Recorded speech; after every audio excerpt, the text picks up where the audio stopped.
रात के समय समुद्र तट पर कॉलेज के छात्रों का एक बड़ा ग्रुप पार्टी कर रहा होता है। मिच सभी को याद दिलाता है कि वे अपने फोन एक बैग में डाल दें ताकि कोई ऐसा वीडियो या तस्वीर न बना सके जिससे उन्हें बाद में मुसीबत हो। इसी दौरान वैंस और गिलबर्ट समुद्र से मिला एक अजीब सा चिपचिपा गोला लेकर आते हैं। वे इसे जलाकर देखना चाहते हैं लेकिन किसी बहस में उलझ जाते हैं और वह गोला वहीं रह जाता है। पार्टी जारी रहती है और सभी मस्ती में डूबे रहते हैं। अगली सुबह केली की आंखें लाइफ गार्ड स्टैंड में मिच के बगल में खुलती हैं और दोनों के बीच बीती रात को लेकर हल्की झिझक होती है। दूसरी ओर उनके 4 दोस्त एक कार में सोकर उठते हैं जबकि मार्शा एक टेबल पर जागते ही उल्टी कर देती है। केली चारों तरफ देखती है और नोटिस करती है कि रेत पर कई सामान बिखरे हुए हैं लेकिन लोग गायब हैं। तभी उसकी नजर एक घायल पक्षी पर पड़ती है जो जमीन में धीरे धीरे ढंस रहा होता है। केली यह देखकर चौंक जाती है। मार्शा जब हिलती है तो केली उसे रुकने को कहती है लेकिन तब तक देर हो चुकी होती है। उसके पैर रेत में फंस जाते हैं और वह उन्हें बाहर निकालने की बहुत कोशिश करती है लेकिन नाकाम रहती है। जब वह अपने हाथों से खुद को बचाने की कोशिश करती है तो वे भी रेत में चिपक जाते हैं। कार में बैठे बाकी दोस्त पहले तो सोचते हैं कि मार्शा कोई मजाक कर रही है लेकिन उसकी चीखें और आंसू देखकर समझ जाते हैं कि कुछ बुरा हो रहा है। वैंस उसकी मदद करने के लिए दौड़ता है भले ही बाकी उसे रोकने की कोशिश करते हैं। जैसे ही वह कार से बाहर कूदता है कुछ कदम चलते ही उसके पैर भी रेत में फंस जाते हैं। अब वैंस दर्द से चीखने लगता है। मिच और जोना उसे बचाने के लिए आगे बढ़ते हैं लेकिन लड़कियां उन्हें रोक लेती हैं। वैंस धीरे धीरे रेत में समाने लगता है और जोना घबरा कर कार स्टार्ट करने की कोशिश करता है लेकिन बैटरी पूरी तरह से खत्म हो चुकी होती है। मिच रस्सी से बंधी एक लाइफ गार्ड बॉय फेंकता है लेकिन वह वैंस तक नहीं पहुंच पाता। तब तक वैंस का आधा चेहरा गायब हो चुका होता है। जब वह सिर उठाने की कोशिश करता है तो महीन धागों जैसी चीजें उसे वापस नीचे खींचने लगती हैं। कुछ ही मिनटों में वैंस और मार्शा दोनों रेत में समा जाते हैं। अब बचे हुए दोस्त इस डरावनी स्थिति से निकलने का तरीका सोचने लगते हैं। वे 911 को कॉल भी नहीं कर सकते क्योंकि उनके फोन कार के ट्रंक में बंद और कार बैटरी भी पूरी तरह खत्म हो चुकी है। केली अपना हाथ रेत के पास ले जाती है लेकिन छूती नहीं। तभी सभी हैरानी से देखते हैं कि रेत के नीचे से अजीब तरह के धागे जैसी चीजें बाहर आने लगती हैं। उसी समय गिलबर्ट की आंख खुलती है। पता चलता है कि पार्टी के दौरान किसी शरारत की वजह से उसे कूड़ेदान में फंसा दिया गया था और उसके चेहरे पर एक बदमाश ड्राइंग बना दी गई थी। गिलबर्ट अपने दोस्तों को गालियां देने लगता है कि उन्होंने उसे वहां छोड़ दिया। वह कूड़ेदान से निकलने की कोशिश करता है लेकिन बाकी सभी उसे रोकने की कोशिश करते हैं। जब वे बताते हैं कि 2 लोग मर चुके हैं तो गिलबर्ट डरकर रुक जाता है। वह स्वीकार करता है कि इतनी देर कूड़ेदान में फंसे रहने के कारण उसका शरीर दर्द कर रहा है। मिच उसे याद दिलाता है कि कुछ घंटों में ज्वार का पानी उसे किनारे की तरफ बहा देगा। फिर केली मिच को लाइफ गार्ड स्टैंड के अंदर ले जाती है। जोना जलन से उन्हें देखता है लेकिन शैंडा उसे समझाती है कि उसे अब इस बात को छोड़ देना चाहिए। इसी दौरान रेत के नीचे से निकलने वाले रहस्यमयी धागे कार के टायरों तक पहुंचने की कोशिश कर रहे होते हैं। उधर केली और मिच कूलर में रखी शराब निकालकर पीने लगते हैं। कई घंटे बीत जाते हैं लेकिन कोई मदद नहीं आती। सूरज की गर्मी बढ़ने लगती है और कार में बैठे लोग खुद को तौलिए से ढकने की कोशिश करते हैं। आखिरकार केली हिम्मत जुटाकर मिच से पूछती है कि पिछली रात उनके बीच क्या हुआ था। मिच उसे आश्वस्त करता है कि वे सिर्फ बातें कर रहे थे। फिर मिच को लाइफ गार्ड स्टैंड में सनस्क्रीन मिलती है और केली उसे कार में बैठे दोस्तों की तरफ फेंक देती है। वे पिछली रात की घटनाओं पर चर्चा करते हैं और समझ जाते हैं कि पार्टी में आए बाकी लोग वहां से गए नहीं थे बल्कि रेत ने उन्हें खा लिया था। ये सोचकर सभी रोने लगते हैं सिवाय गिलबर्ट के जो सूरज की तेज गर्मी से परेशान होकर चीखने लगता है। जोना उसे सनस्क्रीन फेंकता है जिससे फिलहाल उसकी तकलीफ कम हो जाती है। तभी केली की नजर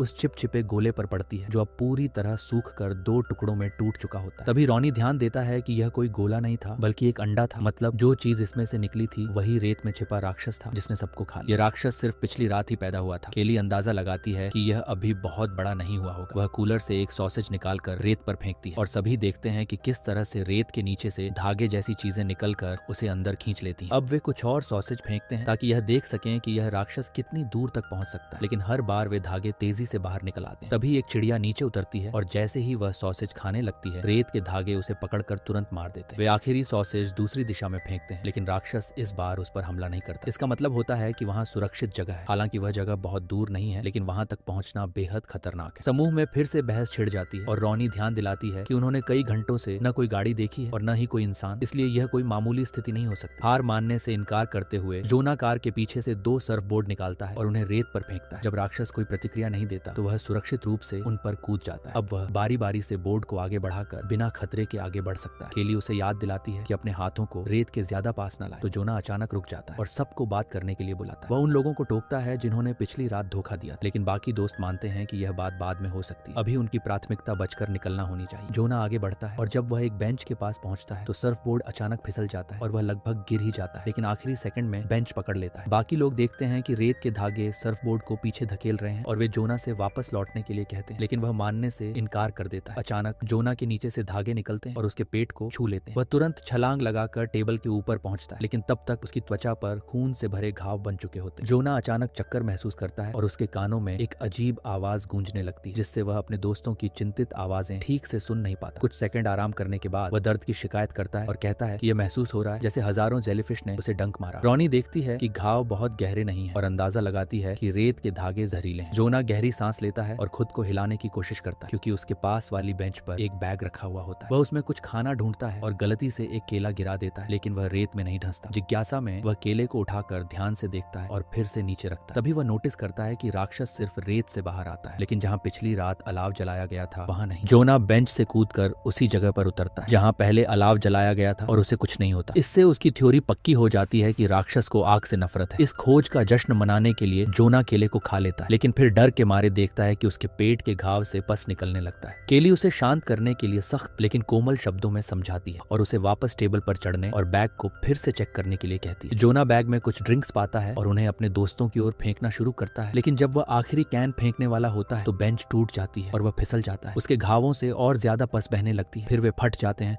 और खून निकलने लगता है, जिससे वह दर्द में चीख पड़ता है। बहुत मेहनत से जोना खुद को संभालता है और किसी तरह वापस टेबल पर चढ़ जाता है। इसी समय सर्फ बोर्ड अपने आप खिसकने लगते हैं, जिससे साफ हो जाता है कि राक्षस उनके भागने के किसी भी रास्ते को बंद करने की कोशिश कर रहा है। फिर धागे कार के नीचे से निकलकर उसके टायरों से चिपक जाते हैं ताकि उसे भी हिलाया जा सके। गिलबर्ट फोन के बारे में पूछता है तो रॉनी कार की पिछली सीट खींचकर डिक्की तक पहुंचने की कोशिश करती है, लेकिन वे सीटें हटती ही नहीं। तब वह कहती है कि वह बम्पर पर खड़े होकर डिक्की खोलने की कोशिश करेगी, लेकिन धूप के कारण धातु बहुत गर्म हो चुकी है, इसलिए वह पहले तौलिया डालती है। जाने से पहले रॉनी शैंडा से कहती है कि उसने अपनी माँ के लिए एक पत्र अपनी नोटबुक में लिखा है और अगर उसे कुछ हो जाए तो वह इसे जरूर पहुंचा दे। शैंडा की सुरक्षा के लिए उसका हाथ पकड़कर रॉनी धीरे धीरे कार के ऊपर चढ़ती है और खुद को नीचे झुकाकर बम्पर पर खड़ी हो जाती है। उधर केली बाकी लोगों की हालत चेक करती है। जोना बेहोश पड़ा है और गिलबर्ट भी गर्मी के कारण बेहोश होने की कगार पर है। उसके बैरल का धातु उसकी त्वचा में धंस रहा है। इसी बीच रॉनी किसी तरह डिक्की की चाबी लॉक में लगाकर उसे खोलने लगती है, लेकिन अचानक ढक्कन उसके हाथ से फिसल जाता है। शुक्र है कि वह गिरती नहीं। वह दोबारा कोशिश करती है, लेकिन ढक्कन उसके पैरों पर लग जाता है, जिससे वह फिसलकर पूरी तरह डिक्की पर गिर जाती है और ढक्कन फिर से बंद हो जाता है। केली ध्यान दिलाती है कि डिक्की बहुत चौड़ी है, इसलिए उसे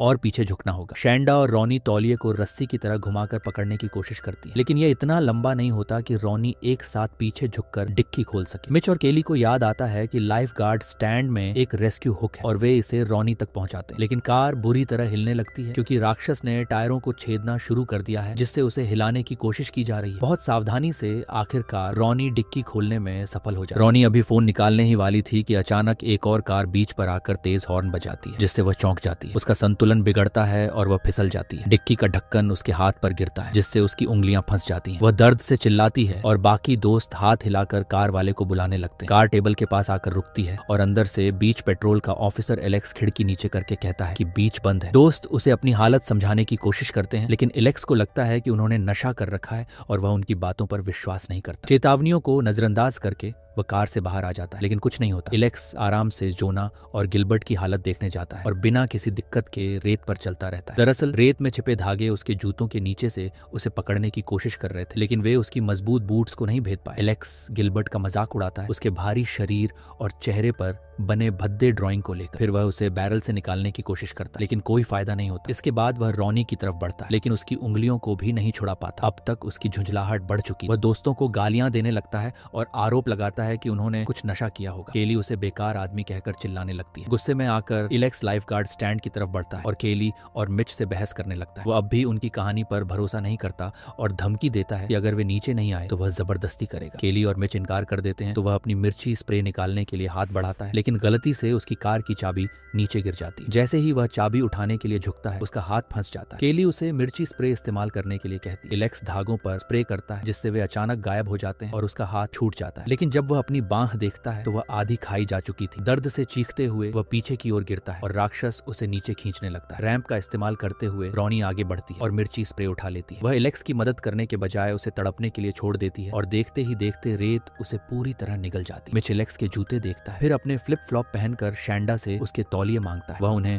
अपने पैरों को ढकने के लिए इस्तेमाल करने की योजना बनाता है ताकि वह सुरक्षित रह सके। मिच तौलियों से ढके पैरों के साथ रेलिंग पकड़ने की कोशिश करता है। पहली रेलिंग वह आराम से पकड़ लेता है, लेकिन जैसे जैसे ही दूसरी पकड़ने के लिए झुकता है, रेलिंग टूट जाती है और वह सीधे रेत पर गिर जाता है। जैसे ही उसका शरीर रेत को छूता है, राक्षसी धागे बिजली की तेजी से लपकते हैं और उसके पूरे शरीर को जकड़ लेते हैं। बाकी दोस्त असहाय होकर देखते रहते हैं कि कैसे मिच धीरे धीरे खून से लथपथ होता जा रहा है और उसका शरीर रेत में समा रहा है। धागे उसकी शर्ट तक को गला देते हैं और उसकी आंखों और मुंह से बाहर निकलने लगते हैं। कुछ ही पलों में मिच पूरी तरह से गायब हो जाता है और उसके खून के धब्बे ही उसकी मौत की गवाही देते हैं। केली अचानक देखती है कि राक्षस रेलिंग के टूटे हुए हिस्सों को हिला रहा है। वह तुरंत शैंडा को उसे पकड़ने के लिए कहती है। केली और रेलिंग के कुछ और हिस्से तोड़कर शैंडा की ओर फेंकती है, साथ ही तौलिया भी। फिर एक बड़ा जोखिम उठाते हुए केली लाइफ गार्ड स्टैंड से कूदती है और सौभाग्य से कार पर लैंड करती है। जैसे ही वह संभलती है, अचानक वह शैंडा को घूंसा मार देती है, क्योंकि उसने उसके बॉयफ्रेंड से नजदीकियां बढ़ाई थी। लड़कियां अब बराबर हो चुकी थी। जोना केली से माफी मांगता है और दोनों एक दूसरे से आई लव यू कहकर सुलह कर लेते हैं। गिलबर्ट, जो अब तक गर्मी और थकान से कमजोर पड़ चुका था, अपनी आखिरी ताकत लगाकर बैरल में थोड़ा घूमता है ताकि अपने दोस्तों से बेहतर बात कर सके, लेकिन उसके घाव से टपकता खून अब भी राक्षसी धागों को अपनी ओर खींच रहा था। केली और शैंडा मिलकर रॉनी की बॉडी को खींचते हैं जब तक कि वे उसकी उंगलियां बाहर नहीं निकाल लेते। फिर वे जल्दी से तौलिए से उसे पट्टी बांधते हैं। अब वे रेलिंग के टुकड़ों को रेत पर रखते हैं ताकि वे एक पुल बना सके। शैंडा पहले जाती है और सुरक्षित रूप से टेबल पर पहुंचती है। रास्ते में वह समझाती है कि उसने पिछली रात जोना के साथ कुछ नहीं किया था। इसके बाद केली 2 रेलिंग के टुकड़ों का इस्तेमाल करके अपने बॉयफ्रेंड के पास जाती है। रॉनी अगली थी, लेकिन जब वह चल रही होती है तो उसे अचानक तौलिए से खून टपकता हुआ दिखता है। वह घबरा जाती है और संतुलन खो बैठती है। जैसे ही वह गिरती है, केली तुरंत मिर्ची स्प्रे फैलाने लगती है ताकि राक्षस को रोका जा सके। रॉनी गिरने के बाद कुछ देर तक सही लगती है, लेकिन फिर केली देखती है कि राक्षसी धागे उसकी दूसरी भुजा को जकड़ रहे हैं और उसे नीचे खींच रहे हैं। रॉनी चीखती है, लेकिन कोई कुछ नहीं कर पाता। वह पूरी तरह से रेत में समा जाती है। बाकी दोस्त दुख से रोने लगते हैं, इस बात से अनजान कि राक्षसी धागे अब धीरे धीरे गिलबर्ट के बैरल तक पहुंच रहे हैं। इसी बीच शैंडा मिच की योजना अपनाने का फैसला करती है और अपने पैरों को तौलियों से ढकने लगती है ताकि वह सुरक्षित रह सके। शैंडा पूरी ताकत से दौड़ती है और किसी तरह एलेक्स की कार के ऊपर चढ़ने में कामयाब हो जाती है। उधर गिलबर्ट अचानक महसूस करता है कि उसका बैरल हिल रहा है और घबरा जाता है, लेकिन ये केवल कुछ सेकंड के लिए होता है। जैसे ही वह खुद को संभाल कर कहता है कि अब खतरा टल गया है, वह खून उगलने लगता है। अचानक बैरल के अंदर से विशालकाय टेंटाकल निकलते हैं और उसे पूरी तरह से जकड़ लेते हैं। कुछ ही पलों में टेंटाकल उसे नीचे खींच लेते हैं और उसकी मौत का केवल एक खून भरा निशान पीछे रह जाता है। इसके बाद राक्षस एलेक्स की कार को जोर जोर से हिलाने लगता है, जिससे शैंडा बोनट पर गिर जाती है और सिर पर चोट लगने से बेहोश हो जाती है। कई घंटे बीत जाते हैं और रात हो जाती है। शैंडा को होश आता है और वह देखती है कि कार की छत पर एक राफ्ट पड़ा है। वह उसे नीचे फेंकती है और उसकी मदद से टेबल तक पहुंचती है। अब वह केली की मदद से जोना को कार में खींचने की कोशिश करती है। तभी जमीन हिलने लगती है, जिससे केली संतुलन खोकर राफ्ट पर गिर जाती है। जैसे ही वह कार में वापस जाने वाली होती है, अचानक एक चमकता हुआ टेंटाकल उसके सामने आ जाता है और उस पर हमला करने की कोशिश करता है, लेकिन केली झुककर खुद को बचा लेती है और टेंटाकल केवल कार का दरवाजा बंद करके गायब हो जाता है। फिर केली कार की छत पर चढ़ती है और एक गैस कैन उठाती है, लेकिन तभी टेंटाकल फिर से प्रकट होता है और कैन को तोड़ देता है, जिससे गैस उसके ऊपर फैल जाती है। केली जल्दी से दूसरा कैन उठाती है और रेत पर गैस डाल देती है। फिर वह अपनी जेब से माचिस निकालती है। जैसे ही टेंटाकल फिर से हमला करने की कोशिश करता है, केली माचिस जलाकर उस पर फेंक देती है। पूरी टेंटाकल आग की लपटों में घिर जाती है। राक्षस तड़पता है और तेज चीखें निकालता है। इसी बीच शैंडा कार का दरवाजा खोलती है ताकि केली अंदर आ सके। राक्षस दरवाजा खोलने की कोशिश करता है, लेकिन लड़कियां उसे वापस खींचकर बंद रखती। जब यह चाल काम नहीं करती तो राक्षस अपनी विशालकाय धागों से कार पर हमला करता है, लेकिन कोई असर नहीं होता। आखिरकार वह गायब हो जाता है। लड़कियां कुछ देर तक सांसें थामे बैठी रहती और तभी उन्हें एहसास होता है कि जोना मर चुका है। वे फूट फूट कर रोने लगती। अगली सुबह एक सर्फर कार के पास आता है और खिड़की पर दस्तक देता है, जिससे लड़कियां जाग जाती। वे बाहर आती और धीरे धीरे रेत पर चलने लगती। इस बार रेत उन्हें नुकसान नहीं पहुंचाती, यानी राक्षस जा चुका है। जबकि केली और शैंडा घर लौटने के लिए आगे बढ़ती है। समुद्र के अंदर राक्षस तैरता हुआ एक नई जगह की तलाश कर रहा होता है, जहां उसे अपने अगले शिकार मिल सके। अगर आपको यह वीडियो पसंद आया हो तो सब्सक्राइब करें और नोटिफिकेशन ऑन करें ताकि आप ऐसे और वीडियो देख सकें। देखने के लिए